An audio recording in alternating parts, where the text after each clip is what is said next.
Well, it's time, ladies and gentlemen, for this week's E-Memoriam.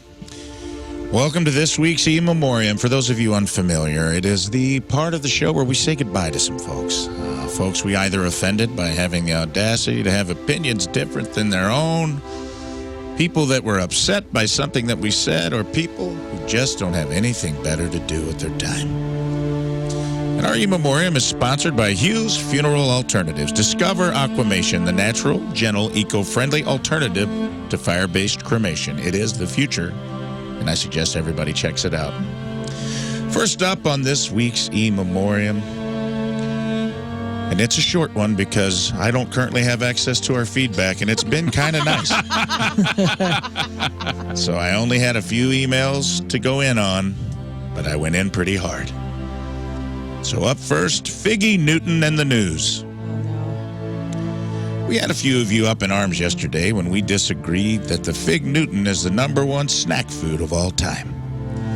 This got a few listeners' adult diapers in such a twist that you slapped on your compression socks, laced up your gleaming white New Balance shoes, outstretched your bony Crypt Keeper-like fingers to spin the dial of your rotary phone and call your great-grandchildren to come over and show you how to fire up the jitterbug and send one of them newfangled electronic emails. This was a big step for you, considering you've still been reeling from the first time you saw Charlie Chaplin in a talkie. Well, we got a newsflash for you, you old bags of bones and dust. The Fig Newton, a.k.a. raisin-flavored toothpaste wrapped in a drywall coating, came out in 1891. That's 1 year after the Battle of Wounded Knee. Wow. We know you like to wax nostalgic for the treat that you used to get for a penny at the local saloon while you danced to ragtime music on a player piano. But believe it or not, snack technology's come a long, long way. We're sorry that you're part of a small crop of souls that the Grim Reaper somehow forgot to collect after your taste buds prematurely passed away during the Eisenhower administration. Although we are sorry to see you go, something tells us you were already on your way out. Next up, weird-ass dudes that were mad Barbie wasn't hot enough. What? Here's a paragraph I never thought I'd have to type in my life. Apparently, there's a subsection of dudes out there who are furious that we don't share the belief that the real-life movie version of Barbie wasn't voluptuous and sexual enough. Well, don't hold your breath for an apology, you goddamn freaks. Do you expect us to say that we're sorry that you were deprived of the slutty smoke show live-action version of the genitalia and nipple-free child's toy that you want to bang? Maybe instead of emailing us, you should be checking the inbox in your mirror to see if your priorities ended up in a spam folder. Then I guess you can climb back in your bathtub full of Beanie Babies, make out with a Stretch Armstrong doll while you try to file the paperwork to legally marry a Teddy Ruxpin. If this is where you leave us, then good riddance. But please, pick up your toys and clean your room before you go to bed. Which brings us to our next group. Also weird-ass dudes who were mad that Learn didn't think Tom Brady was hot enough. There was an alarming amount of emails from self-identifying heterosexual men who were outraged that Learn said Tom Brady was a 5 at best. I have a feeling that the Venn diagram of these fellas and dudes that want Barbie to be hotter is a perfect goddamn circle.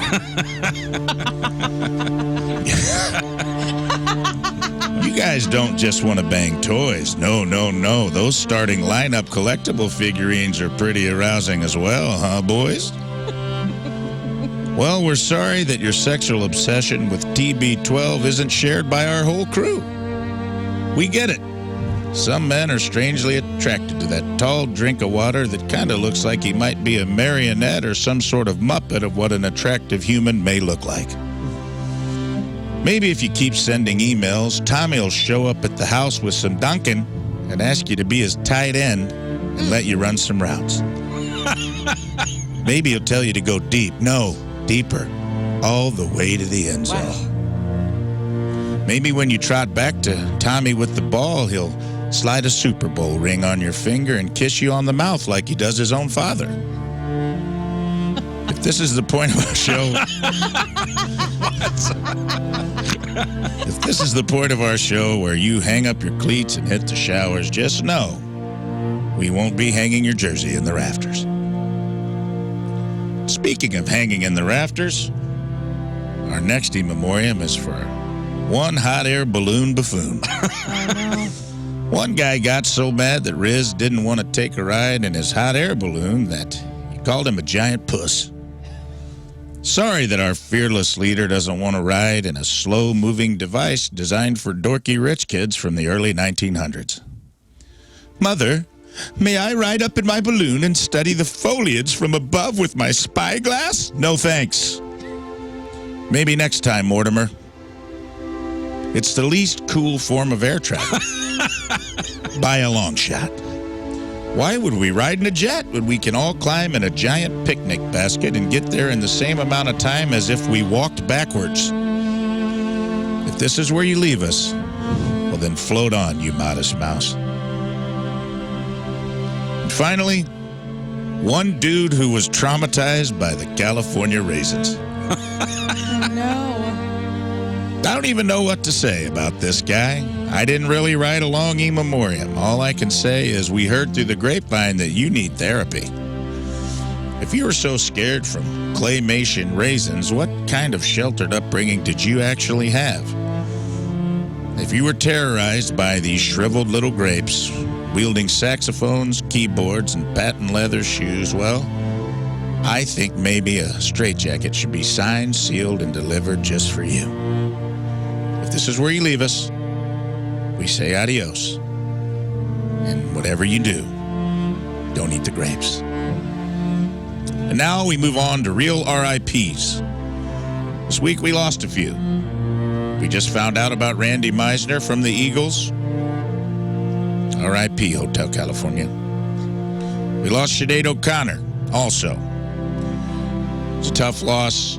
She took her own life. That was a real bummer to hear, when all she ever did was predict the future about 12 years in advance on everything that she called out in our culture.